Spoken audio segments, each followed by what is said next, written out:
حجۃ الوداع جس کو کہا جاتا ہے، اور 13 ربیع الاول شریف کو میرے آقا صلی اللہ تعالیٰ علیہ وسلم کی وفات ہوئی۔ آپ اس ظاہری دنیا سے پردہ فرما گئے۔ یہ امت کے لیے بہت ہی کٹھن مسئلہ تھا۔ وہ صحابہ جو ہمہ وقت رسول کریم صلی اللہ تعالیٰ علیہ وسلم سے خوشہ چین ہوتے تھے، ہمیشہ حضور کی صحبت میں رہنا پسند کرتے، ان کے لیے اچانک نبی کریم صلی اللہ تعالیٰ علیہ وسلم کا مجلس میں سے چلا جانا چھوٹا صدمہ نہیں تھا، بہت بڑا صدمہ تھا۔ اور یہ حالات اس قدر دیگرگوں ہو سکتے تھے کہ نظام درہم برہم ہو سکتا تھا، لیکن چونکہ یہ اللہ تعالیٰ کا دین ہے اور اس کی حفاظت خود اللہ نے اپنے ذمے میں لی ہے، اس دین کا بیڑا چلنا ہی ہے۔ حضور پاک صلی اللہ تعالیٰ علیہ وسلم کی وفات کے بعد دین کا کام نہ رکا نہ تھما۔ یہ اور بات ہے کہ صدمہ بہت بڑا تھا صحابہ پر، بہت بڑا تھا۔ اکثر صحابہ کرام، صحابہ تو صحابہ ہے جو حضور صلی اللہ علیہ وسلم پر جان و مال نچھاور کرتے تھے، جانوروں کا حال بھی یہ تھا جو نبی کریم صلی اللہ تعالیٰ علیہ وسلم کی سواریاں ہیں۔ قصوہ جو حضور کی اونٹنی تھی جس پر حضور صلی اللہ علیہ وسلم نے آخری حج ادا فرمایا، حضور کی وفات کے بعد اس اونٹنی نے تو کھانا پینا چھوڑ دیا تھا، نہ کھاتی تھی نہ پیتی تھی، کچھ نہیں۔ یہاں تک کہ حضرت ابوبکر صدیق رضی اللہ تعالیٰ عنہ اس کے پاس جاتے، یہ رسول اللہ کی سواری ہے، کوئی چیز کھانے کی سامنے کرتے تو اپنے پیروں سے اس کو ہٹا دیتی، اور اس اونٹنی کے روتے روتے آنکھیں اندھی ہو گئی تھی۔ نبی پاک صلی اللہ علیہ وسلم کی وفات کا غم جب ان کی سواریوں میں تھا تو صحابہ میں کتنا ہوگا۔ اور حضور کا جو خچر ہے، نبی کریم صلی اللہ تعالیٰ علیہ وسلم کے لیے خچر کی ایک سواری تھی، اس خچر کا حال یہ تھا کہ وہ مدینہ طیبہ کی گلیوں میں دیوانہ وار پروانہ وار گھومتا رہتا، اور یہاں تک کہ جس کنویں سے میرے آقا صلی اللہ تعالیٰ علیہ وسلم کو آخری غسل دیا گیا تھا، بیر غرس، آج بھی وہ مدینے میں موجود ہے، اس کنویں میں اس خچر نے چھلانگ لگا دی اور وہاں موت کا شکار ہوا۔ یہ جانوروں کی محبت تھی، تو صحابہ کرام پر کیسا صدمہ ہوا ہوگا۔ حضور کا ان کی آنکھوں سے اوجھل ہو جانا۔ حضرت فاطمہ الزہرا رضی اللہ تعالی عنہا کے اشعار اگر پڑھیں تو سمجھ میں آتا ہے، اپنے والد گرامی کی وفات پر جو انہوں نے اشعار کہے تھے وہ بڑے غم میں ڈوبے ہوئے تھے۔ آج بھی ہم پڑھتے ہیں تو آنکھیں بھیگ جاتی ہیں۔ تو اتنے بڑے غم اور اتنے بڑے صدمے کے بعد اور اتنے بڑے مشن کو لے کر کے چلنا آسان کام نہیں۔ جب کوئی تحریک چلتی ہے، کوئی تنظیم شروع ہوتی ہے، یا ایک کوئی سوسائٹی قائم ہوتی ہے، تو جو اس کا مین آدمی ہوتا ہے اسی سے وہ سارا نظام چل رہا ہوتا ہے۔ اگر وہ مین آدمی ختم ہو گیا یا نکل گیا تو اس تحریک میں، تنظیم میں ٹھنڈی آ جاتی ہے، لوگ ادھر ادھر ہو جاتے ہیں، بکھر جاتے ہیں۔ لیکن دین اسلام ایک صرف تنظیم یا ایک چھوٹی سی تحریک نہیں تھی جو صرف مدینے کی باؤنڈری کے اندر محدود ہو۔ دین اسلام وہ آفاقی دین تھا جس کو مدینے سے نکل کر پوری کائنات میں پھیلنا تھا، اور یہ دین پوری دنیا کے لیے آیا، کائنات کے لیے آیا، اور محدود وقت کے لیے نہیں، صبح قیامت تک کے لیے آئے۔ اب دوسرا دین آنا نہیں ہے، نہ دوسرا نبی آنا ہے۔ تو اب اس دین اسلام کے اس بڑے کاز کو، اس بڑے مشن کو لے کر چلنا صحابہ کی ذمہ داری تھی۔ اسی لیے میرے عزیزو، ان صحابہ کی عظمتوں پر کروڑوں سلام، صحابہ کی عظمتوں پر ہماری جانیں قربان۔ غم میں آ کر کے انہوں نے کوئی ایسا فیصلہ نہیں لیا کہ ہم مدینے چھوڑ دیں گے یا اب حالات ختم ہو گئے نکل جائیں گے، نہیں۔ حالانکہ جنگ احد میں، احد کی جنگ جو ہے وہ 3 ہجری میں ہوئی تھی، نبی پاک صلی اللہ تعالیٰ علیہ وسلم بنفس نفیس شریک ہیں جنگ احد میں، لیکن کافروں کی طرف سے، شیطان کی طرف سے یہ افواہ پھیلا دی گئی تھی حضور صلی اللہ علیہ وسلم کا قتل ہو گیا ہے۔ تو جو صحابہ وہاں موجود تھے، 700 صحابہ تھے جنگ احد کے اندر، ان میں سے اکثر صحابہ جیسی ہی یہ خبر پھیلی، اکثر نہ صحیح لیکن کچھ صحابہ، ان کے ہاتھوں سے تلوار چھوٹ گئی اور وہ اسی طرح دم بخود کھڑے رہ گئے۔ کفار مار رہے ہیں، تلواریں سونتے ہوئے، تیر تانے ہوئے، لیکن صحابہ کے ہاتھوں سے تلواریں چھوٹ گئیں اور وہ لڑنا ہی نہیں چاہتے تھے۔ ان کو پکڑ پکڑ کر تلواریں دی جا رہی تھی تو وہ کیا کہتے، جب رسول اللہ ہے ہی نہیں تو اب پھر لڑنا کس کے لیے؟ ہم نے سنا ہے کہ نبی پاک صلی اللہ تعالیٰ علیہ وسلم کی شہادت ہو گئی، انتقال ہو گیا، حضور تعالیٰ علیہ وسلم کا جسد پاک ان کی آنکھوں کے سامنے سے اٹھایا گیا اور قبر انور میں دفن کیا گیا۔ تو یہ آسان کام نہیں تھا اتنے بڑے غم کو برداشت کرنا اور اس کے بعد یہ پورے دین اسلام کے مشن کو لے کر چلنا.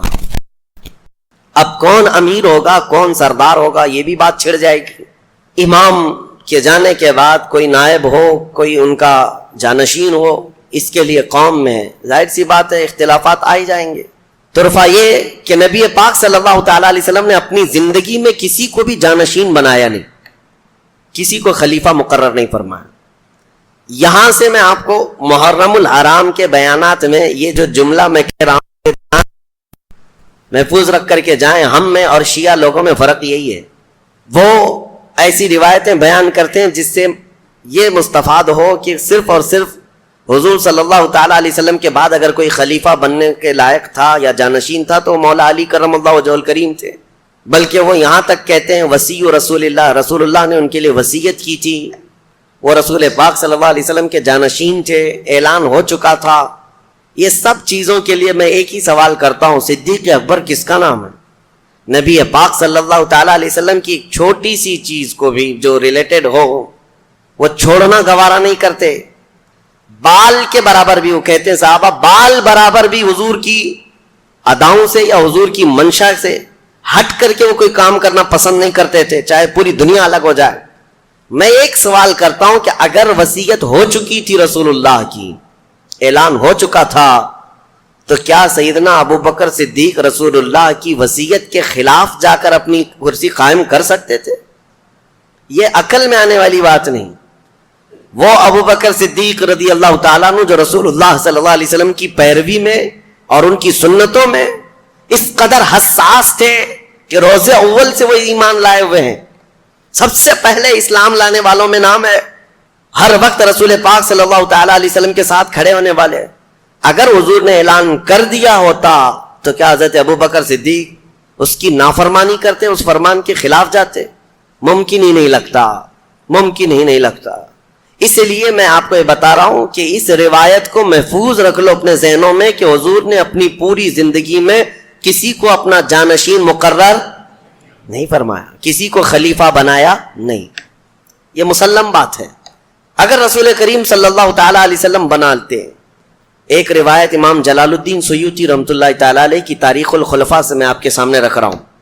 امام جلال الدین سیوطی بہت بڑے محدث ہیں, ان کی یہ روایت ہے. آپ فرماتے ہیں کہ رسول پاک صلی اللہ تعالی علیہ وسلم کے جانشینی کے اور خلافت کا اعلان نہ کرنے کی وجہ کیا ہے؟ کیوں نہیں منتخب فرمایا کسی کو بنا دیتے, خلیفہ بنا دیتے, جانشین بنا دیتے, لیکن بنایا کیوں نہیں؟ اس میں کیا وجہ ہے؟ امام جلال الدین سیوطی کی یہ روایت تاریخ الخلفاء میں موجود ہے. فرماتے ہیں کہ نبی پاک صلی اللہ تعالی علیہ وسلم نے خود فرمایا, اگر میں تم پر کسی خلیفہ کو مقرر کر دوں اور تم میں سے کوئی بھی اس کی نافرمانی کر دے یا اس کی اطاعت سے تھوڑا بہت بھی ادھر ادھر کر دے تو اللہ کا عذاب آ جائے گا, کیونکہ رسول پاک صلی اللہ تعالی علیہ وسلم کا فرمان عالی شان ہے. تو امام جلال الدین سیوطی رحمۃ اللہ علیہ یہ روایت فرماتے ہیں کہ حکمت اللہ بہتر جانے, دین اسلام کا یہ اتنا بڑا لہلہاتا ہوا باغیچہ جو 14 صدیوں سے آج تک ہم تک پہنچا ہوا ہے, اس کے پتوں کو, اس کے پھولوں کو, اس کے پھلوں کو کتنی مرتبہ لوگوں نے ظلم کے ہاتھوں سے مروڑ دیا, لیکن اس کی شاخیں آج بھی ہری بھری ہیں, آج بھی ہری بھری ہیں. اور اسی لیے شاعر نے بہت اچھے انداز میں کہا ہے, آج خلفائے اسلام کی تاریخ شروع کر رہا ہوں, خلافت کے اسباب بتا رہا ہوں, خلافت ہوتی کیا ہے. اس سے پہلے یہ شعر بہت ہی موزوں و مناسب ہے, اسلام تیری نبض نہ ڈوبے گی حشر تک, تیری رگوں میں رواں خون ہے 4 یار کا. خلفائے اسلام کی قربانیاں بھی ہیں اس میں. اب معاملات کہاں سے شروع ہوئے, اب تاریخ سنیے.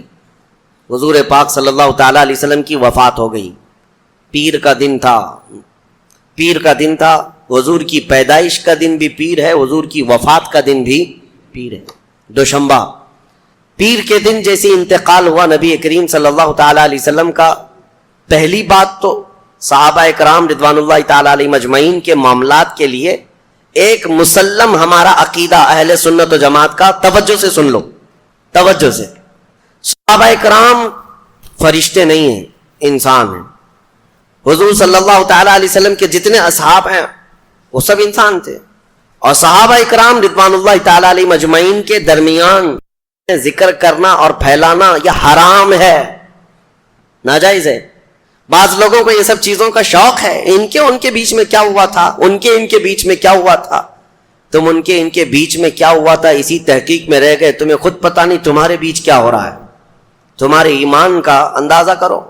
وہ ایسے بزرگ ہیں ایسے کہ جن کے بارے میں میرے آقا صلی اللہ علیہ وسلم نے فرمایا ہے کہ میرا ایک صحابی جو کے دانے کے برابر خیرات کر دے اور پوری امت احد پہاڑ کے برابر سونا خیرات کرے تب بھی میرے صحابی کی خیرات کے برابر نہیں ہو سکتا. صحابی کے درجے کو پہنچ ہی نہیں سکو گے. نبی پاک صلی اللہ تعالی علیہ وسلم نے فرمایا اللہ اللہ فی اصحابی، لوگوں کو ڈرایا خبردار خبردار میرے صحابہ کے بارے میں، لا تسبوا اصحابی، میرے صحابہ کو گالی مت دینا. آج ایک جماعت باضابطہ طور پر صحابہ کو نشانی بنا چکی ہے، نشانہ بنا چکی ہے اپنے گالی گلوچ کا. اور ایسا لگتا ہے 14 صدیوں کے بعد یہ لوگ بڑے ترم خواہ ہیں جو فیصلہ کرنے بیٹھے ہیں. وہ حق پر تھے کہ یہ غلط تھے. جنہوں نے رسول اللہ صلی اللہ تعالی علیہ وسلم کی صحبت کا شرف پایا ہے، تمہیں اندازہ نہیں وہ کون سے مقام پر پہنچ گئے. سیدنا عبد القادر جیلانی غوث العظم بغدادی رضی اللہ تعالیٰ عنہ کے متعلق یہ بات منسوب ہے. آپ نے فرمایا امت میں ہم اولیاء کی کیٹیگری جانتے ہیں نا، کوئی نجبہ ہیں، اقطاب ہیں، ابدال ہیں، اوتاد ہیں، اور پھر غوث ہیں، قطب ہیں. یہ ساری چیزیں غوث کا درجہ اولیاء میں بہت اونچا ہوتا ہے. لیکن وہ غوث خود فرماتے ہیں صحابی کے درجے کے متعلق، فرماتے ہیں رسول اللہ کے صحابہ جو جہاد میں جایا کرتے تھے گھوڑوں پر بیٹھ کر، ان گھوڑوں کے ٹاپ کے نیچے سے جو دھول اڑتی تھی غوث کا مقام وہاں تک بھی نہیں پہنچ سکتا. تم کہاں کمپیئر کرنے چل پڑے آج کے 2 ٹانگ کے جانور نبی پاک صلی اللہ تعالی علیہ وسلم کے صحابہ سے اپنے آپ کو کمپیئر کرنے لگے. علم تمہارے پاس زیادہ. اس لیے میں تنبیہ کے ساتھ کہتا ہوں اے سنیو، یہ وقت ایسا آ چکا ہے جگہ جگہ سوشل میڈیا پر اور کچھ نوجوانوں کے درمیان یہ بحثیں چھڑنے لگ گئی ہیں صحابہ کے اختلافات کے بارے میں. مولا علی کرم اللہ وجہہ الکریم اور حضرت امیر معاویہ کے درمیان کیا جنگیں ہوئی تھی، کون سے اختلافات ہوئے تھے. حضرت خالد بن ولید رضی اللہ تعالیٰ عنہ، حضرت عمر فاروق رضی اللہ تعالیٰ عنہ، ان کے درمیان کیا معاملات ہو گئے تھے. حضرت عثمان ابن عفان رضی اللہ تعالیٰ عنہ اور دیگر صحابہ اکرام کے درمیان. یہ سب باتیں لوگوں کو بڑی ایسی لگتی ہیں دلچسپ ہیں. اس میں آج داخل ہوتے ہوتے نوجوان ایمان سے ہاتھ دھو بیٹھ رہے ہیں.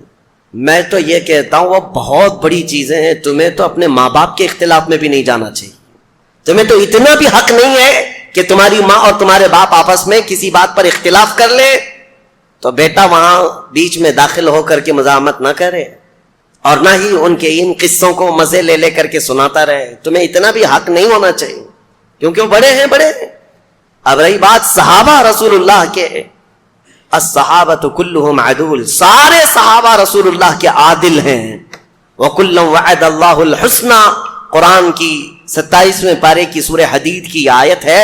اللہ قرآن میں فرماتا ہے رسول کے سارے صحابہ سے اللہ نے وعدہ کر لیا ہے کہ ان کو جنت ملے گی، ان کے لیے وعدہ ہے. اور انہی کے متعلق قرآن میں آیت نازل ہوئی رضی اللہ عنہم ورضوا عنہ، اللہ ان سے راضی ہوا اور وہ اللہ سے راضی ہوئے.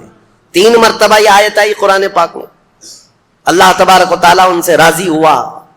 میرے عزیزو، جن سے خود اللہ راضی ہے اور کلام پاک میں سند کے طور پر آیت آ گئی، ان صحابہ کے بارے میں تم بات کر سکتے ہو؟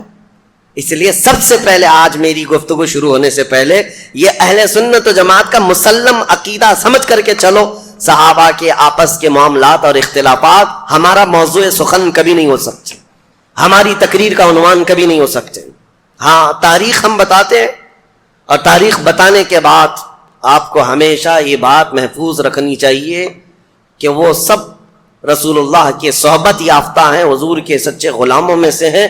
اگر ان کے درمیان کوئی معاملات ہوئے بھی تھے تو ان کا مولا، ان کا آقا رسول کریم صلی اللہ تعالیٰ علیہ وسلم ان کے ساتھ ہے، اور رب العالمین ان کے ساتھ فیصلہ فرمانے والا ہے. نہ تم سزا دے سکتے ہو نہ جزا دے سکتے ہو. اب سنیے، باہمی اختلافات جو ہوتے ہیں نا، اختلاف کی 2 قسمیں ہیں. میں اب بات آ گئی ہے تو آج یہ بات بھی عرض کر دوں، کیونکہ اختلافات کثرت سے ہیں، علماء میں بھی ہیں. بڑے بڑے طبقے میں اختلافات. اختلاف دو قسم کے، ایک اختلاف محمود ہے اور ایک اختلاف مذموم ہے. اختلاف محمود جو ہے اچھا ہے اور اختلاف مذموم بہت برا ہے. محمود اچھے اختلاف کو کہتے ہیں. تو آپ سوچیں گے کیا بھلا اختلاف بھی کوئی اچھا ہوتا ہے؟ ہاں ہوتا ہے، کیونکہ یہ بھی موجود ہے کہ حضور صلی اللہ تعالی علیہ وسلم کی امت کے علماء کا اختلاف امت کے لیے رحمت ہے. اس پر باضابطہ کتاب ہے، موجود ہے. لیکن وہ اختلاف محمود، اس کے پورے شرائط ہیں کیسے اختلاف ہوگا. مثال کے طور پر حق پہچاننے کے لیے، حق جاننے کے لیے دونوں بھاگ رہے ہیں، دونوں دوڑ رہے ہیں.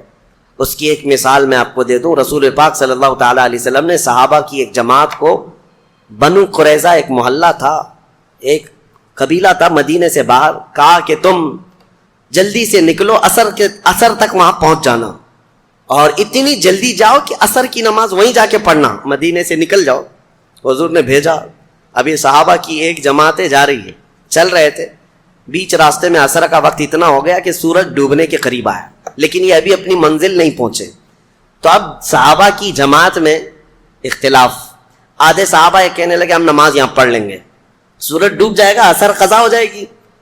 حضور کے فرمانے کا مقصد یہ نہیں ہے کہ عصر چھوڑ کر کے جاؤ، حضور نے فرمایا تھا جلدی جاؤ. بعض دوسرے صحابہ نے کہا نہیں، حضور نے فرمایا بنو قریظہ میں جا کے عصر پڑھو، ہم وہیں جا کر کے پڑھیں گے چاہے سورج ڈوبے چاہے رہے. کہا رسول اللہ نے فرمایا ہے تو ہم وہی کریں گے. اختلاف ہوا نا، دونوں کے درمیان اختلاف. لیکن اس اختلاف کی وجہ سے ان دونوں نے آپس میں ایک دوسرے کو گالی گلوچ تو نہیں کیا، ایک دوسرے کے خاندان کو نہیں بولا. دونوں کی مرضی، دونوں کا مقصد حق کو پہچاننا، صحیح منزل تک پہنچنا، دونوں کی خواہش تھی، نیک خواہشات ہیں. اس میں اختلاف ہوا. بہرحال آدھے لوگوں نے نماز پڑھ لی اور آدھے جو نماز نہیں پڑھے تھے وہ بنو قریظہ تک پہنچے، سورج ڈوب گیا، عصر قضا ہو گئی. اب یہ مسئلہ کون صحیح کون غلط آپ بتا سکتے ہو؟ یہ دونوں جماعتوں میں کس نے صحیح کیا کس نے غلط کیا؟ اٹکل پچھو مارو گے تو اپنے دماغ سے کچھ بھی بولو گے. ہاں نماز پڑھنے والے تو صحیح تھے، نماز چھوڑ دیا انہوں نے. میرے عزیزو، نماز انہوں نے اپنی طبیعت کی مان کر نہیں چھوڑا، حضور کے فرمان کو سمجھ کر. حضور نے فرمایا وہاں جا کر کے پڑھو، ان کا منشا یہی تھا. دونوں جماعتیں حق کی متلاشی تھیں، لیکن یہ مسئلہ رسول پاک کی حیات میں واقع ہوا تھا، ظاہری حیات میں، تو رکھ دیا گیا سامنے. اللہ کے حبیب صلی اللہ تعالی علیہ وسلم سے عرض کیا گیا یا رسول اللہ صلی اللہ علیہ وسلم، دونوں جماعتوں میں ایسا اختلاف ہوا، آدھے لوگوں نے نماز پڑھ لی آدھے نے نہیں پڑھی، کیا ہے اس کا مسئلہ؟ حضور صلی اللہ تعالی علیہ وسلم نے کیا فرمایا؟ یہ میرے صحابہ کی دونوں جماعتیں حق پر ہیں، دونوں حق پر ہیں. یہاں سے پتہ چلا کہ حق کی تلاش میں نکلنے والا اختلاف وہ محمود ہوتا ہے. دونوں اللہ رب العزت کی رضا چاہتے ہیں، باقی اور کوئی مقصد نہیں. صحابہ میں بھی جو باتیں ہوئی ہیں وہ حق کو پہنچنے کے لیے، اللہ کی رضا حاصل کرنے کے لیے. وہ ایسا نہیں ہے کہ اپنی مرضی اور اپنے پیٹ سے کوئی چیز نکلی اور اس پر لڑ پڑے ہو، نہیں. اللہ کی رضا. ایک بندے کو لگتا ہے اس میں اللہ کی رضا ہے، دوسرے کو لگتا ہے اس میں اللہ کی رضا ہے. اللہ کی رضا حاصل کرنے میں یہ اختلاف جو ہوا وہ اختلاف محمود ہے. اور اپنی نفسانی خواہشات کے لیے جو اختلاف ہوتا ہے اس کو اختلاف مذموم کہتے ہیں، جو آج بہت ساری جگہوں پر واقع ہو چکا ہے. پرسنل دشمنی، ذاتی دشمنی کے لیے دین کا بھی استعمال، قلم کا بھی استعمال، زبان کا بھی استعمال، گالی گلوچ، کسی بھی حد تک لوگ جانے کو تیار ہو جاتے. یہ اختلاف محمود نہیں، اختلاف مذموم. کسی عالم کی تحقیقات سے اگر آپ کو اختلاف ہے تو ادب کے دائرے میں اس کا اختلاف کر سکتے ہو. آپ ادب کے دائرے میں ایسے اختلافات کی ایک بہت لمبی فہرست ہے، لیکن ابھی آج ہمارا وہ ٹاپک نہیں ہے. میں نے یہ بات کیوں شروع میں رکھی؟ وجہ یہ ہے کہ رسول پاک صلی اللہ تعالی علیہ وسلم کی وفات کے فوراً بعد ہی صحابہ میں آپس میں یہ باتوں میں اختلاف اس حد تک کا نہیں ہے کہ یہ ادھر الگ دھڑا ہو گیا، ایک دھڑا ادھر ہو گیا اور ایک دوسرے سے بات چیت نہیں کرتے، ایسا نہیں ہے. حضور پاک صلی اللہ تعالی علیہ وسلم کا جسم مبارک ابھی حجرے میں رکھا ہے، صحابہ موجود تھے.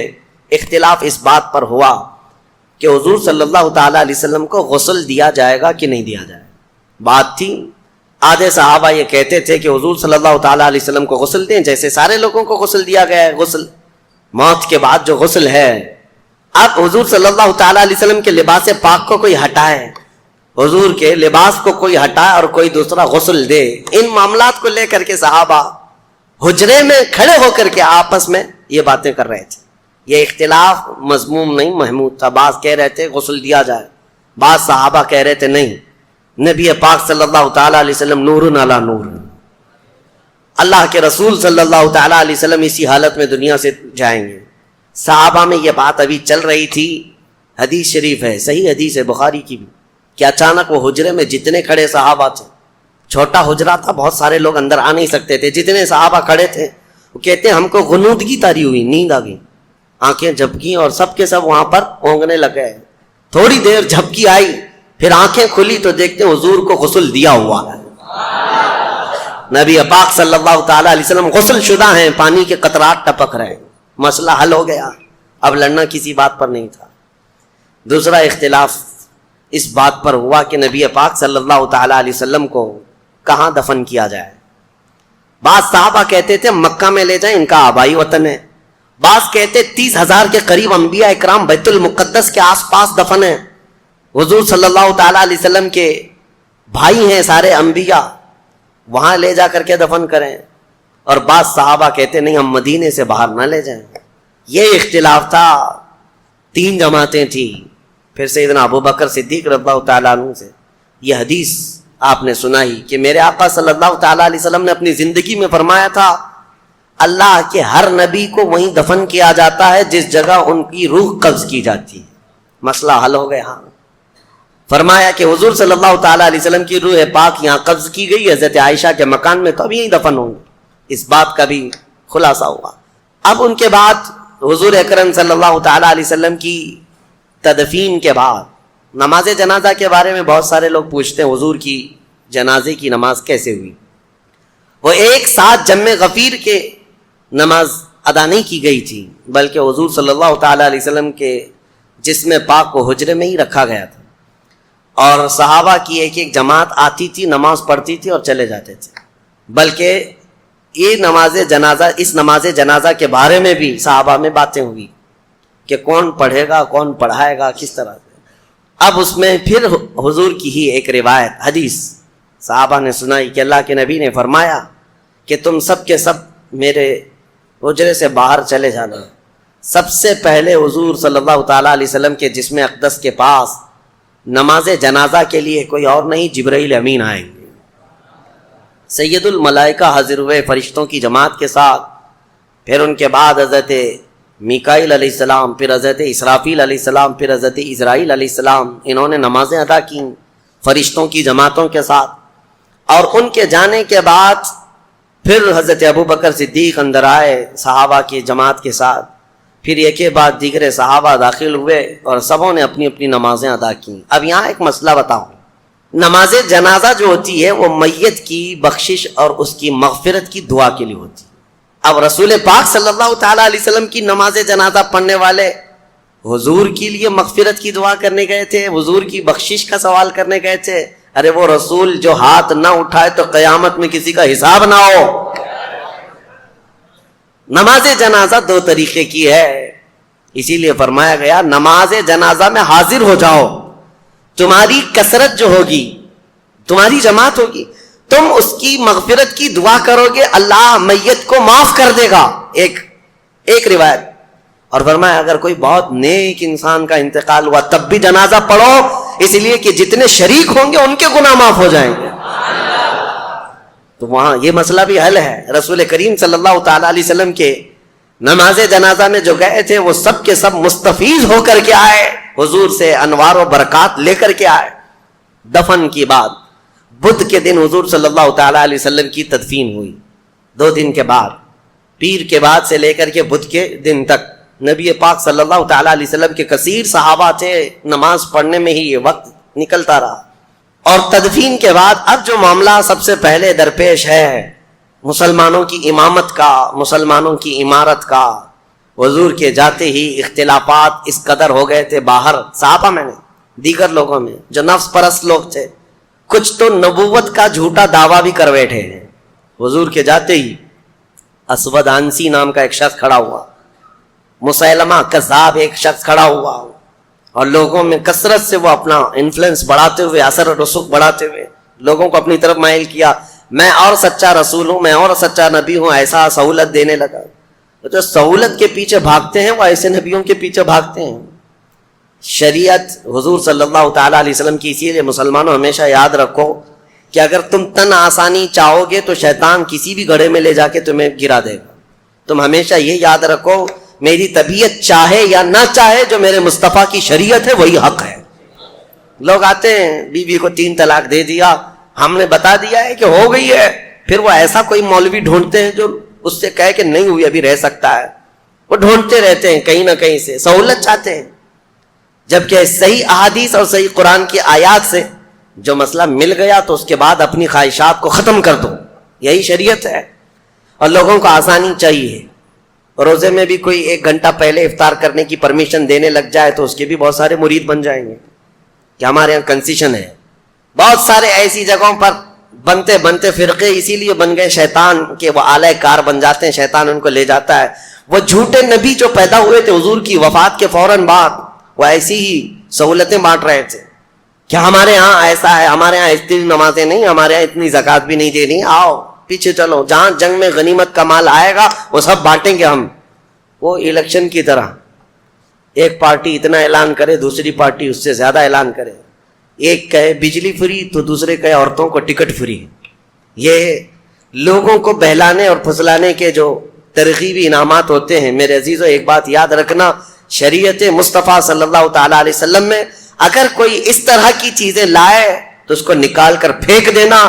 اگر کانٹوں پر بھی چلنا پڑے تو مجھے وہی راستہ پسند ہے جو میرے مصطفیٰ کریم کا ہے، وہی راستہ ہے. اب حضور اکرم صلی اللہ تعالیٰ علیہ وسلم کی تدفین کے بعد جو سب سے اہم معاملہ تھا وہ امامت کا تھا، خلافت کا تھا. اب کون امیر ہوگا، کون امام ہوگا مسلمانوں کا. یہ ایک ایسی سچویشن تھی صحابہ کے لیے کہ اگر یہ فوری طور پر حل نہیں ہوتا تو دشمنان اسلام ان کی جماعتوں کو ٹکڑے کر دیتے. صحابہ اکرام کے دشمن کم نہیں تھے، یہ لڑ رہے تھے، مسلسل لڑ رہے تھے. کتنے بازنطینی حکومتیں، ایرانی حکومتیں، رومی حکومتیں سب ان کے دشمن بنی بیٹھی ہوئی تھیں. ساسانی حکومتیں، بہت ساری حکومتیں ان کی دشمن بنی بیٹھی ہوئی ہیں. اگر ایسے میں ان کا کوئی امیر نہیں ہوتا، اگر کوئی ان کا خلیفہ نہیں، اگر امام نہیں ہوتا تو پھر دوسری حکومتوں کو مدینے پر چڑھائی کرنے میں ذرا برابر وقت نہیں لگتا. اور پھر پلس ہوا کیا ہے، کچھ تو لوگ مرتد ہو رہے تھے. مرتد کہتے ہیں اسلام کو چھوڑ کر پھر جانا. کچھ لوگ زکوٰۃ کے منکر بن گئے، کہا ہم زکوٰۃ نہیں دیں گے، اور رسول اللہ کے زمانے میں دیتے تھے اب نہیں دیں گے، وہ پھر گئے، مرتد ہو گئے. اور کچھ وہ اسود عنسی، طلحہ بن خالد خویلد، اور اس کے علاوہ مسیلمہ کذاب جیسے جھوٹے نبی. ارے جھوٹے نبیوں کی ایسی تعداد بڑھتی جا رہی تھی کہ ایک عورت بھی نکل آئی اس میں کہ میں بھی نبی ہوں. اور نبوت کا دعویٰ کرتے کرتے وہ جا کر مسیلمہ کذاب، وہ بھی نبوت کا دعویٰ کیا تھا، اس سے جا کے شادی بھی کر لی. ایک ہی گھر میں 2 جھوٹے، شوہر بھی اور بیوی بھی. اور یہ کذاب دجال، جو بھی حضور کے بعد نبوت کا دعویٰ کرتا ہے اس کو دجال کہا گیا ہے. سب سے بڑا جھوٹا دنیا کا، سب سے بڑا جھوٹا اس کو دجال کہتے ہیں. یہ حالات جب پیش آئے، اب خلافت کے لیے حضور نے کسی کو جانشین مقرر نہیں کیا. صحابہ کے لیے کتنا بڑا امتحان تھا. تو جو انصار صحابہ تھے مدینے کے، انصار صحابہ میں میٹنگ شروع ہو گئی. مدینے والے تھے صحابہ، اور یقیناً وہ بہت ہی ایثار و قربانی والے صحابہ ہیں. حضور صلی اللہ تعالیٰ علیہ وسلم پر انہوں نے اپنی جانیں نچھاور کی ہیں، اپنی اولاد وار دی ہیں، کچھ نہیں رکھا تھا. وہ انصار صحابہ کی بعض آپس میں میٹنگ چل رہی تھی. وہ آپس میں سعد ابن عبادہ رضی اللہ تعالیٰ یا پھر دیگر صحابہ اکرام کو آگے بڑھا کر وہ یہ کہہ رہے تھے کہ اب ہم آپ کو امیر مقرر کرتے ہیں، کیونکہ رسول اللہ صلی اللہ علیہ وسلم سے ہمارے جو تعلقات ہیں، انصار کے لیے جو حضور نے دعائیں کی ہیں وہ بہت زیادہ ہیں، تو خلافت کا حق یا امیر بننے کا حق انصار کو ہے. تو انصار صحابہ کی یہ میٹنگ جو چل رہی تھی، ایک وہاں مدینہ طیبہ کا ایک مشہور علاقہ تھا، تو وہاں پر اس کٹے پر یا اس ٹیلے پر سب جمع ہوئے تھے. ادھر حضرت ابو بکر صدیق رضی اللہ تعالیٰ عنہ، حضرت عمر فاروق رضی اللہ تعالیٰ عنہ، حضرت ابو عبیدہ بن جراح، یہ بڑے صحابہ ہیں. یہ آپس میں بات کر رہے تھے کہ کس کے ہاتھ امارت ہو، خلافت ہو، امامت ہو. تو اسی اثنا میں حضرت عمر فاروق رضی اللہ تعالیٰ عنہ نے کہا کہ انصار کے درمیان آلریڈی یہ باتیں چل پڑی ہیں، کون بنے گا، کیا ہوگا. تو حضرت ابو بکر صدیق اس جماعت میں آئے جہاں میٹنگ چل رہی تھی. آئے، یہاں دیکھا تو وہاں خلافت کی باتیں چل رہی تھی اور انصار اپنا کوئی امیر مقرر کرنا چاہ رہے تھے. اب انصار میں سے کوئی اگر امیر مقرر ہوتا تو بڑے مسئلے تھے. اس کی وجہ کیا ہے؟ مدینے میں دو خاندان ہیں، اوس اور خزرج. میں نے سیرت کے بیان میں سنایا ہے اوس اور خزرج یہ دو خاندان ہیں، اور یہ صحابہ انہی دو خاندانوں میں سے ہیں. آج تک وہ خاندان موجود ہے مدینے میں، اوس اور خزرج. اور دونوں کی اتنی سخت لڑائیاں تھیں کہ یہ دونوں قبیلوں میں 120 سال تک لڑائی چلی. عرب کی مشہور جنگ اوس اور خزرج کے بیچ میں.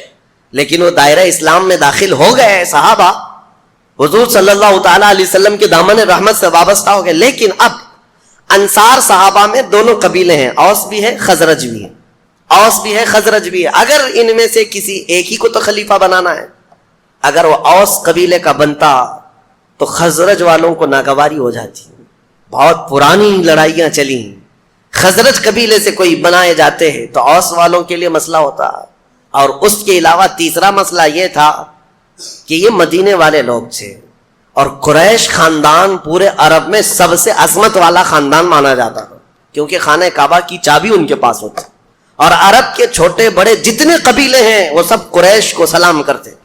قریش خاندان کی عظمت، اس کی سیادت، اس کی حکومت کو تسلیم کرتے تھے زمانے جاہلیت میں بھی. اب قریش کے علاوہ اگر کوئی دوسرا بن کر آتا تو جو چھوٹے موٹے قبیلے ہیں وہ کبھی سردار تسلیم نہیں کرتے. عربوں کے اندر یہ رواج، عرب قبیلے اور پھر مکہ میں رہنے والے دوسرے قبیلے اوس اور خزرج کے کسی کو امیر وہ نہیں قبول کر پاتے. حضرت ابو بکر صدیق کی دانائی تھی، دور اندیشی تھی، وہ سب حالات جانتے تھے. سیاست اسی کو کہتے ہیں، اصل سیاست. اس کے بعد حضرت ابو بکر صدیق آئے. ثقیفہ بنی ساعدہ جو علاقہ ہے وہاں پر، وہ جو ٹیلہ ہے وہاں پر سارے انصار صحابہ تھے. کھڑے ہو کر حضرت ابو بکر صدیق نے خطبہ دیا. وہ ایسا خطبہ تھا سب کے رونگٹے کھڑے کر دیے.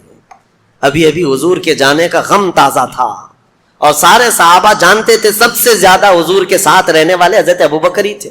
حضرت ابو بکر نے یہ نہیں کہا اے لوگوں میں خلیفہ بننے آیا ہوں، نہیں، ایک جملہ بھی نہیں فرمایا. یہاں میں تاریخ کی سچائیاں آج رکھ رہا ہوں آپ کے سامنے.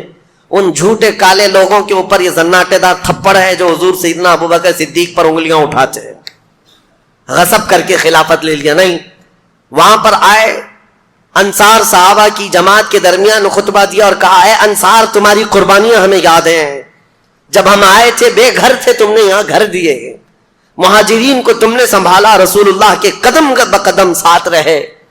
اے انصار، تمہاری قربانیاں سب ہم یہ تسلیم کرتے ہیں. لیکن مسئلہ یہ کہ اگر تم میں سے کوئی امیر مقرر ہو گیا، کوئی خلیفہ مقرر ہو گیا تو عرب کے دوسرے قبیلے اس کو تسلیم نہیں کریں گے، بغاوت ہو جائے گی. مکہ والے اور قریش والے اس بات کو تسلیم نہیں کر پائیں گے. اس لیے رسول کریم صلی اللہ تعالیٰ علیہ وسلم جس خاندان سے تھے اسی خاندان کا کوئی امیر ہونا چاہیے. مسئلہ حل ہو گیا. حضور صلی اللہ تعالیٰ علیہ وسلم جس خاندان سے، قریش سے، کہا کہ قریش سے ہی ہم اپنا امیر مقرر کرتے ہیں. اس کے لیے حضرت ابو بکر نے حضرت عمر کا ہاتھ پکڑا اور ایک ہاتھ حضرت ابو عبیدہ کا پکڑا. یہ دونوں قریش خاندان سے، دونوں کو کھڑا کر دیا اور کہا اے گروہ انصار، کیا میری اس بات کو تم تسلیم کرتے ہو، منظور کرتے ہو، قبول کرتے ہو؟ سارے انصار نے کہا آپ جو کہہ رہے ہیں حق ہے، قریش سے ہونا چاہیے. پھر کہا اگر قریش سے ہونا چاہیے تو سنو، میرے نزدیک قریش میں افضل ترین لوگ یہ ہیں، ایک ہاتھ میں میرے عمر ہے، ایک ہاتھ میں ابو عبیدہ ہے. سارے مسلمان ان دونوں میں سے کسی ایک کو اپنا امیر مقرر کر لیں. یہ حضرت ابو بکر صدیق نے فرمایا ہے. زبردستی خلافت حاصل کر لی؟ نہیں. خلافت کیسے آئی وہ میں آپ کو تاریخ بتا رہا ہوں. ثقیفہ بنی ساعدہ، وہ چوٹی پر ٹیلے پر حضرت ابو بکر نے حضرت عمر کا ہاتھ پکڑا، حضرت ابو عبیدہ کا ہاتھ پکڑا اور کہا کہ یہ دونوں افضل ترین لوگ ہیں قریش میں بھی اور تم میں بھی، ان میں سے کسی ایک کو چن لو. انصار صحابہ سب دیکھ رہے تھے. جیسے ہی حضرت ابو بکر نے یہ اعلان کیا اور بیٹھے ہیں، حضرت عمر کھڑے ہو گئے اور حضرت ابو عبیدہ بھی کھڑے ہو گئے، جن دونوں کا اعلان حضرت ابو بکر نے کیا تھا، نامزد کیا تھا، یہ دو امیدوار ہیں، ان کو کھڑا کیا گیا، چن لو مسلمانوں. تو یہ دونوں پہلے کھڑے ہوئے اور سارے گروہ انصار اور مہاجرین جتنے تھے مدینے میں سب کو مخاطب کر کے حضرت عمر کہتے ہیں اے رسول اللہ کے تمام اصحاب سنو، حضرت ابو بکر نے میرے نام کا تمہارے سامنے اعلان کیا، تمہارے چننے کے لیے تم سب گواہ ہو جاؤ. اللہ کو گواہ مانتے ہوئے میں ابو بکر کے ہاتھ پر بیعت کرتا ہوں. میں نے ان سے افضل رسول اللہ کی زندگی میں کسی کو نہیں دیکھا. حضرت ابو عبیدہ نے دوسرا ہاتھ پکڑا اور کہا میرے بھائی عمر نے جو کہا اس پر مجھے کوئی شک نہیں ہے، ابو بکر کے علاوہ ہم میں سے کوئی افضل نہیں. اس لیے کہ رسول اللہ صلی اللہ تعالی علیہ وسلم اپنی علالت کے درمیان، اپنی بیماری کے دوران 17 مرتبہ ابو بکر صدیق کو مصلی امامت پر بڑھایا تھا. انہوں نے کہا رسول اللہ نے ہمارے دین کے لیے جو امام پسند کیا ہے وہ ہماری دنیا کا بھی امام ہوگا. یہ خلافت شروع ہوئی. یہاں پر معاملات یہ ہیں کہ حضرت ابو بکر صدیق رضی اللہ تعالیٰ عنہ کے ہاتھ پر جیسی ہی دونوں اصحاب نے بیعت کیا، سارے انصار جماعت در جماعت آئے اور سبوں نے بیعت کرنا شروع کر دیا اور سبوں نے اعلان کیا کہ یہ اللہ تعالیٰ کا انتخاب ہے. ان میں سے کسی کو بھی اختلاف نہیں ہوا حضرت ابو بکر کے نام پر، کسی کو نہیں. اب ایک چیز بتائی جاتی ہے حضرت مولا علی کرم اللہ وجہہ الکریم کے متعلق کہ حضرت علی رضی اللہ تعالیٰ عنہ اس مجلس میں نہیں تھے. یہ جو خلافت کا سلسلہ چل رہا تھا صحابہ کے اتفاق رائے سے یہ چنا ہوا ہے، سب کی اتفاق رائے سے. اس میں مولا علی کرم اللہ وجہہ الکریم حاضر نہیں تھے. تو اب یہاں پر بہت سارے لوگ یہ کہتے ہیں کہ حضرت علی کو اختلاف تھا اس لیے وہ حاضر نہیں تھے اور وہ ان کو خلیفہ مانتے ہی نہیں تھے. اور بڑھ کر کے شیعہ حضرات تو یہ کہتے ہیں حضرت علی تقیہ کرتے تھے. تقیہ کا مطلب کیا ہے؟ حالات سے اصل چیز کو دل میں چھپا کر کے رہنا. یعنی حاکم اگر سخت ہے تو کچھ باتیں اپنے دل میں چھپا کر کے اس کی مرضی کے مطابق کام کرتے رہنا، اس کو تقیہ کہتے ہیں. یہ کرتے ہوں گے مولا علی کے بارے میں تم سوچتے ہو؟ حیدر کرار جس کی شمشیر کا کوئی جواب نہ ہو، وہ دل میں چھپا کر کے کوئی بات عمل کرے گا؟ ہرگز نہیں. ہم اس بات کو تسلیم نہیں کرتے. ہاں اب ہم یہ بتا سکتے ہیں کہ حضرت علی کرم اللہ وجہہ الکریم کا خود روایت میں آپ کو بتاؤں. حضرت علی رضی اللہ تعالیٰ عنہ کی روایت کیا ہے خلافت کے معاملات میں. یہ معاملات ہوئے تقریباً 6 مہینے گزر گئے. حضرت علی رضی اللہ تعالیٰ عنہ خود حاضر ہوئے. حضرت ابو بکر صدیق رضی اللہ تعالیٰ عنہ کے ہاتھ میں ہاتھ رکھ کر کے آپ نے بیعت کیا. اب سنیے حضرت علی کیوں نہیں بیعت کیے، 6 مہینے کیوں گزرے؟ ہر ایک کے کچھ نہ کچھ اسباب ہوتے ہیں، وجوہات ہوتے ہیں. یہ مسئلہ میں اور آپ کیوں پوچھیں کہ حضرت علی کیوں نہیں آئے تھے؟ میرے اور آپ کے پوچھنے سے بہتر تو یہ ہے کہ حضرت ابو بکر صدیق خود ہی پوچھ چکے ان سے کہ علی اتنے دن کیوں نہیں آئے. مسئلہ اب صاف ہو جائے گا. جن کا معاملہ ہے وہ خود ہی سوال کر چکے ہیں. سنو، حضرت علی کرم اللہ وجہہ الکریم آپ سے کسی نے کہا کیا آپ ابو بکر سے اپنے آپ کو افضل کہتے ہیں؟ کیا آپ اس خلافت کے اپنے آپ کو حقدار سمجھتے ہیں جس کی وجہ سے آپ نے بیعت نہیں کی؟ سیدنا مولا علی کرم اللہ وجہہ الکریم نے فرمایا ایسی کوئی بات نہیں. میں نے یہ عہد کر لیا تھا دل میں کہ جب تک جو وہی نازل ہو رہی تھی قرآن پاک، حضرت ابو بکر صدیق کی خلافت کا ایک اہم کام میں آپ کو بتاؤں. اہم کام، آپ جامع القرآن ہیں. قرآن پہلے پتوں پر لکھا ہوا تھا، چمڑوں پر لکھا ہوا تھا، پتھروں پر لکھا ہوا تھا، کیونکہ 23 سال تک قرآن اترتا رہا اور سب صحابہ کے پاس الگ الگ جگہ پر تھا. یہ حضرت ابو بکر صدیق کے زمانے خلافت میں قرآن کو جمع کرنے کا کام شروع ہوا اور حضرت ابو بکر صدیق نے اپنی خلافت کے زمانے میں قرآن کو جو جگہ جگہ ادھر ادھر تھا سب کو جمع کر لیا. اب سنو، یہ حضرت ابو بکر صدیق کی خلافت کا اہم کارنامہ ہے. اب یہ بات میں کیوں کہہ رہا ہوں؟ اس لیے کہ حضرت علی نے فرمایا، عرض کی، سنو، حضرت ابو بکر صدیق نے جب یہ کہا تو آپ نے فرمایا میں نے یہ قسم لے لی تھی، میں نے یہ عہد کر لیا تھا کہ جب تک اللہ کا کلام قرآن ایک جگہ جمع نہ ہو جائے میں کسی کے ہاتھ پر بیعت نہیں کروں گا. مقصد اس کے علاوہ اور کچھ نہیں تھا.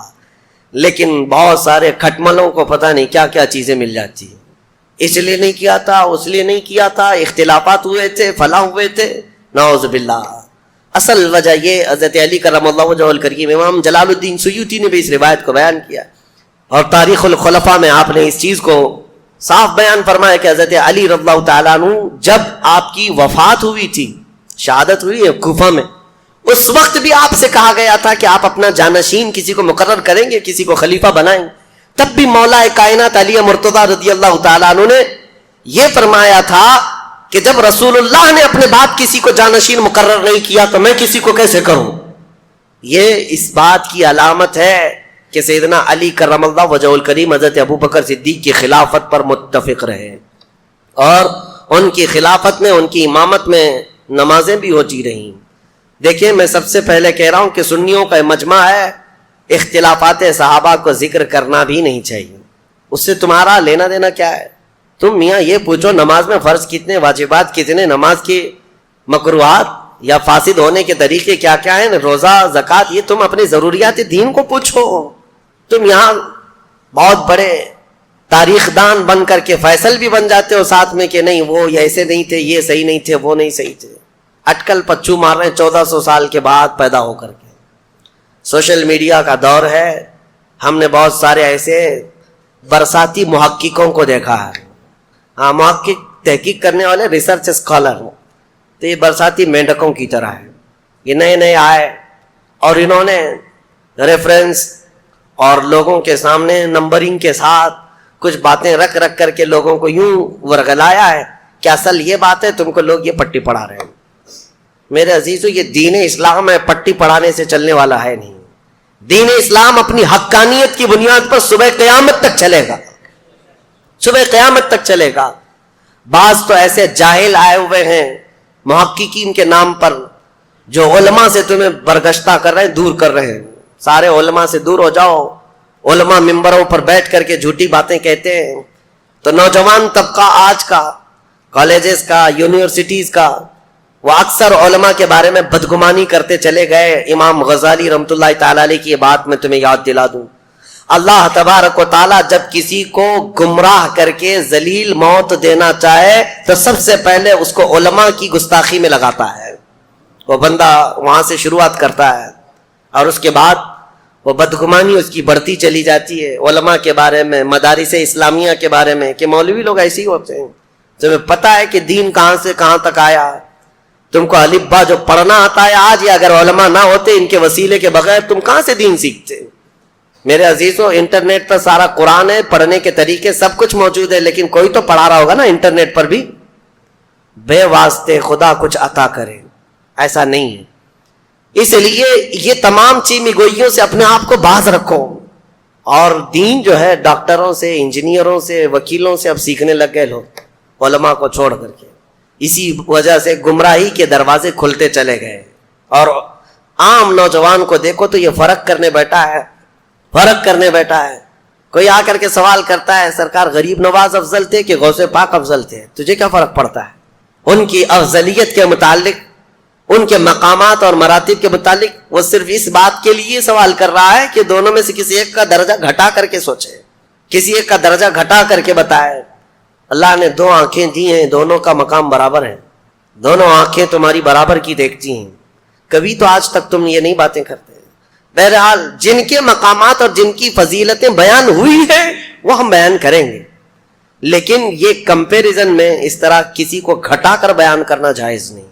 سیدنا ابوبکر صدیق کی فضائل جتنے ہیں وہ سر آنکھوں پر، لیکن ایک بات یاد رکھنا کہ جب بھی حضرت ابوبکر صدیق کے فضائل بیان کرو تو کبھی ہم سے یہ نہیں سرزد ہو، کبھی آپ سے بھی یہ سرزد نہ ہو کہ مولا علی کی شان میں کوئی کمی ہو رہی ہو۔ مولا علی کرم اللہ وجہ الکریم کی شان کو گھٹا کر کے بیان کرنا نہیں، یہ جائز نہیں ہے۔ صحابہ کی جو فضیلتیں، اور جب حضرت علی کرم اللہ وجہ الکریم کی فضیلت بیان کر رہے ہو تو پھر اس بات کا بھی لحاظ رکھنا کہ تینوں خلفائے راشدین میں سے کسی کی بے عزتی اور توہین نہ ہو رہی ہو۔ اسی کا نام اہل سنت و جماعت ہے، جو یہ تمام بیچ کے راستے کو لے کر کے چلتے۔ اہل سنت کا ہے بیڑا پار اصحاب حضور، نجم ہے اور ناؤ ہے اطرت رسول اللہ کی۔ ہم صحابہ کی بھی افضلیت کے قائل ہیں اور اہل بیت کے ادب کے بھی ہم قائل ہیں۔ ہم دونوں میں سے کسی کو بھی ٹرول نہیں کرتے، کسی کی مذمت نہیں کرتے، یا کسی کی تنقیص یا ادنا سی گستاخی نہیں کرتے ہیں۔ ایک جماعت ہے وہابیوں کی جو اہل بیت کی گستاخ ہو جاتی ہے، وہ ان کے اندر، آج ہی میں پڑھ رہا تھا، ایک صاحب نے تاریخ لکھی ہے اور جگہ جگہ انہوں نے یزید کو رضی اللہ عنہ لکھا ہے، صرف اس دشمنی میں اہل بیت کی۔ اور ایک جماعت ایسی ہے جو سارے صحابہ کو گالیاں دیتی ہے اہل بیت کی محبت میں۔ دونوں صحیح نہیں ہے، دونوں صحیح نہیں ہے۔ صحیح مذہب و مسلک وہی ہے جو درمیانی اہل سنت و جماعت کا۔ صحابہ رسول اللہ کے آسمان ہدایت کے تارے ہیں، اور رسول اللہ کے گھر والے اہل بیت نوح علیہ السلام کی کشتی کی مانند ہے۔ میرے آقا نے فرمایا جو اس کشتی میں سوار ہو گیا وہ نجات پا گیا، جو اس کشتی سے دور ہوا وہ ہلاک ہو گیا۔ ہمارے لیے کشتی بھی ضروری ہے، ہمارے لیے آسمان ہدایت کے تارے بھی ضروری ہیں، یہ دونوں کے ساتھ ہیں۔ اب حضرت ابوبکر صدیق کی خلافت کا دور شروع ہوا۔ پہلا دن تھا، حضرت ابوبکر صدیق نے اعلان فرما دیا۔ اب مسجد نبوی کا پہلا خطبہ خلافت کے بعد کا سنو توجہ سے۔ سیدنا ابوبکر صدیق رضی اللہ تعالیٰ عنہ فرماتے ہیں، اے مسلمانوں، اللہ سے ڈرو، کمزوروں پر ظلم نہ کرو، اور نہ حق کسی کے ساتھ ظلم کا یا زیادتی کا معاملہ کبھی ہونے نہ پائے۔ اور یہ خطبے میں آپ نے فرمایا سب کے سب اس بات پر گواہ رہو کہ اگر بال برابر بھی میں رسول اللہ صلی اللہ تعالی علیہ وسلم کے طریقے سے ہٹ کر کے کوئی کام کرتا ہوا نظر آ جاؤں تو تم لوگ اپنی تلواروں سے مجھے سیدھا کر دینا۔ یہ وقت کا خلیفہ کہہ رہا ہے۔ حضرت ابوبکر صدیق نے فرمایا اگر میں بال برابر بھی ہٹ جاؤں تو تم اپنی تلواروں سے مجھے سیدھا کر دینا، اور اگر رسول اللہ صلی اللہ تعالی علیہ وسلم کے بتائے ہوئے راستے پر ہی چل رہا ہوں تو تم میری بات کو قبول کر لینا۔ اور اس کے بعد مسجد نبوی شریف امامت کے لیے آگے بڑھتے ہیں۔ عزیزان گرامی وقار، آج بھی وہ مصلی امامت موجود ہے جہاں میرے آقا نے امامت فرمائی، وہ مسجد نبوی کا شروع کا حصہ۔ نبی پاک صلی اللہ تعالی علیہ وسلم کا جو محراب ہے نا، آج بھی وہ مدینے میں ہے، مسجد نبوی میں وہ محراب ویسے ہی ہے۔ حضرت ابوبکر صدیق جیسے ہی آئے اس محراب کو آپ نے کیا کر دیا؟ بند کر دیا۔ جہاں رسول کریم صلی اللہ علیہ وسلم، جیسے یہ محراب ہے، اس محراب کو بند کر کے آپ نے دیوار چندی، ایک دیوار بنائی، اور پیچھے آ گئے مصلی لے کر، پیچھے کی طرف آ گئے۔ لوگوں نے کہا وہ رسول اللہ کا محراب، رسول کریم صلی اللہ تعالی علیہ وسلم کا محراب ہے، آپ نے وہاں پر دیوار لگا دی اور آپ پیچھے مصلی لے کر کے آ گئے۔ اللہ اکبر، کمال عشق دیکھو۔ کہتے ہیں میں نہیں چاہتا کہ جہاں رسول اللہ کے قدم ہو میرے قدم ہو، بلکہ میں نے مصلی پیچھے اس لیے ہٹا لیا کہ جب میں سجدے میں جاؤں تو میرا سر وہاں ہو جہاں رسول اللہ کے قدم تھے۔ بخدا خدا کا یہی ہے ڈر، نہیں اور کوئی مفر مکر، جو وہاں سے ہو یہیں آ کے ہو، جو یہاں نہیں تو وہاں نہیں۔ اعلیٰ حضرت نے جو فرمایا، حضرت ابوبکر صدیق نے کہا کہ میرا سر وہاں لگے جہاں رسول اللہ کے قدم لگتے تھے، کیونکہ حضور پیچھے کھڑے ہوتے اور پیشانی حضور کی محراب کے اندر ہوتی۔ آپ نے وہ پیشانی کی جگہ حضور جہاں سجدہ کرتے تھے اس کو بند کر دیا، اس لیے کہ کبھی کسی اور کا پیر وہاں نہ پڑنے پائے جہاں رسول اللہ کی پیشانی لگی۔ یہ خلافت کا دور شروع ہوا تو آپ نے اعلان فرمایا، اے لوگوں، صدیق اکبر رضی اللہ تعالیٰ عنہ فرماتے ہیں کہ اے لوگوں، دیکھو مدینہ طیبہ میں آج جو حالات پیدا ہو چکے ہیں ان سب کے لیے فوری طور پر کوئی تدبیر اختیار کرنا ضروری ہے۔ کیا کیا حالات تھے، چیلنجز میں آپ کے سامنے رکھتا ہوں، آپ خود محسوس کر لیں گے کتنا ڈیفیکلٹ تھا ڈیسیژن لینا۔ زکوٰۃ کے منکرین پیدا ہو گئے، وہ بھی سینکڑوں کی تعداد میں، کہتے ہیں زکوٰۃ ہم نہیں دیں گے۔ اچھا، ایک مسئلہ یہ تھا، حضور نے اپنی وفات کے چند دن پہلے ہی حضرت اسامہ بن زید، حضور صلی اللہ تعالیٰ علیہ وسلم کے منہ بولے بیٹے حضرت زید جو جنگ موطا میں شہید ہوئے، ابھی جمعہ کے بیان میں نے عرض کیا تھا، حضور صلی اللہ علیہ وسلم نے اپنا جھنڈا دے کر بھیجا تھا۔ موطا جارڈن کا ایک علاقہ ہے، یہ جنگ کیوں ہوئی تھی یہ بھی میں نے بتایا ہے۔ حضور صلی اللہ تعالیٰ علیہ وسلم کے قاصد صحابی حارث بن عمیر، یہ روم کے بادشاہ کے پاس خط لے کر کے جا رہے تھے، بیچ میں بلقا کا ایک بادشاہ شرحبیل جس کا نام تھا، اس نے گرفتار کر کے حضور کے اس صحابی کو رسیوں میں باندھ کر ٹکڑے کر کے قتل کیا۔ تو اب اس قتل کے خلاف ظاہر سی بات ہے حضور صلی اللہ تعالیٰ علیہ وسلم نے صحابہ کو جمع کیا اور 3000 صحابہ کی تعداد بھیج دی، جس میں حضرت زید زید بن حارثہ تھے، حضور کے منہ بولے بیٹے، ان کے ہاتھ میں جھنڈا دیا اور یہ فرمایا تھا ان کے بعد جعفر طیار جھنڈا لے لیں گے، ان کے بعد عبداللہ بن رواحہ، ان کے بعد مسلمان جس کو منتخب کرے وہ جھنڈا لے، وہ سپہ سالار ہے۔ اور جنگ موطا میں جیسی پہنچے تھے، یہ 3000 صحابہ، رومیوں کی فوج 1,00,000 کی تعداد کے برابر تھی۔ یہ صحابہ میں سے کوئی پیچھے ہٹا نہیں، 1,00,000 سے لڑنے کے لیے تیار بھی ہوئے، لڑ پڑے۔ اور اس کے بعد حضرت زید بن حارثہ شہید ہو گئے، حضور کے منہ بولے بیٹے، اس جنگ میں شہید ہوئے، پہلے شہید۔ اس کے بعد حضرت جعفر طیار جو حضرت علی کے سگے بھائی ہیں، ان کو رومیوں نے پیٹ سے بیچ میں کاٹ کر 2 ٹکڑے کر دیے تھے، وہ شہید ہوئے۔ تیسرے حضرت عبداللہ بن رواحہ، یہ بھی شہید ہوئے۔ حالات بہت سخت تھے جنگ موطا میں، تب سارے صحابہ نے مل کر کے جھنڈا کس کے ہاتھ میں پکڑایا؟ خالد بن ولید کے ہاتھ میں۔ یہ جنگ تھی پہلی خالد بن ولید کی۔ اس جنگ موطا میں 9 تلواریں ان کے ہاتھ سے ٹوٹی، اور اس کے بعد انہوں نے جھنڈا گرنے نہیں دیا تھا۔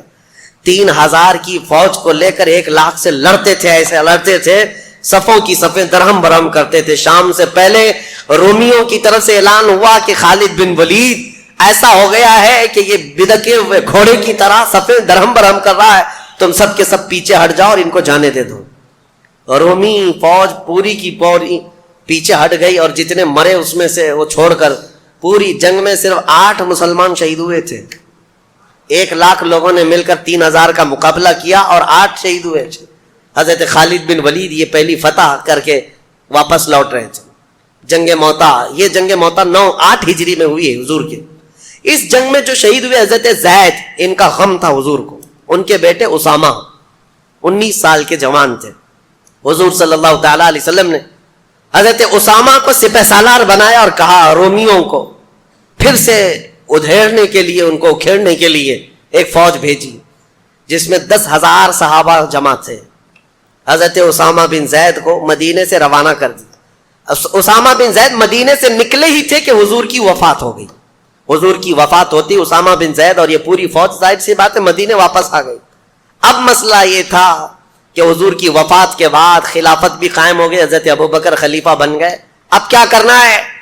اب مسئلے ایسے تھے کہ ایک طرف مسیلمہ کذاب جھوٹا نبی بننے کا اعلان کر چکا ہے، اسود عنسی ایک اور شخص ہے جو نبوت کا دعویٰ کیا، طلحہ بن خویلد ایک ایسا شخص ہے وہ بھی نبوت کا دعویٰ کر بیٹھا ہے، 3 بڑے بڑے دجال ظاہر ہوئے ہیں۔ ایک طرف زکوٰۃ نہ دینے کی ایک جماعت پیدا ہو گئی، مرتد ہو گئے، اور ایک طرف اسامہ بن زید کی یہ 10,000 کی فوج جو روم جا رہی تھی لڑنے کے لیے۔ کیا کیا فیصلے لینے ہیں؟ حضرت ابوبکر صدیق اٹھتے ہیں، سیدھے اسامہ بن زید کو کہتے ہیں جو فوج تمہارے ساتھ جانے والی تھی سب کو تیار کرو، اور اس کے بعد اسامہ بن زید کو گھوڑے پر بٹھایا۔ یہ فوج وہیں جائے گی جہاں رسول اللہ نے بھیجا تھا۔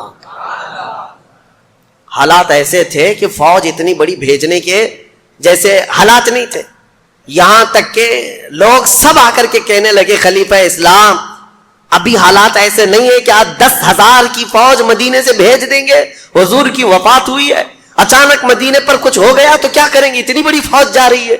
حضرت ابوبکر صدیق نے کہا قسم رب ذوالجلال کی میری جان بھی چلی جائے میں اس فوج کو واپس نہیں کر سکتا جس کو رسول اللہ نے بھیجا ہے۔ اسامہ بن زید کو بٹھا دیا گھوڑے پر، اور ان کے گھوڑے کی رسی خود پکڑ کر کے جانے لگے۔ یہ حضرت ابوبکر صدیق ہے، گھوڑے کی رسی خود پکڑ کر کے نکلے۔ اسامہ بن زید کی عمر 19 سال کی ہے، صدیق اکبر کی عمر 60 سال کی ہے۔ 60 سال کا خلیفہ رسول گھوڑے کی رسی پکڑ کر چل رہا ہو، اسامہ بن زید گھوڑے سے اچھل کر نیچے آ گئے۔ کہا اے خلیفہ اسلام، اے جانشین رسول، آپ چلیں اور میں بیٹھوں،